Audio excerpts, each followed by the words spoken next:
สวัสดีครับพามาดูรถยนต์ไฟฟ้ามินิรุ่น Z11 ของบริษัท STP Motor วันนี้น้องแป้งก็จะมาสาธิตวิธีการขับรถยนต์ไฟฟ้ามินิให้ดูที่วัดเทพนะครับก็คือใช้งานง่าย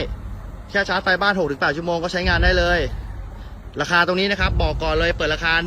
139,000 บาทเท่านั้นเองเนี่ยเดี๋ยวน้องก็จะดิฟให้ดู3 รอบเดี๋ยวเรามาพูดคุยความรู้สึกกับน้องแป้งกันหน่อยดีกว่าว่าเป็นยังไงอันนี้น้องแป้งเดี๋ยวนะครับภายในหรูหราเป็นระบบเบาะเปิด2 ประตูสวัสดีจ้าน้องแป้งเป็นแอดมินเซลของบริษัท STP Motor มาดูระบบภายในกันดีกว่าภายในก็จะเป็นระบบ Air Condition ก็คือเปิดปิดง่ายเพิ่มเพียง 30,000 บาทเท่านั้นก็พวงมาลัยก็คล้ายๆพวงมาลัยไฟฟ้า2 ประตูมี4 ที่นั่งมีระบบกระจกไฟฟ้าโอ้โหสะดวกสบายมาก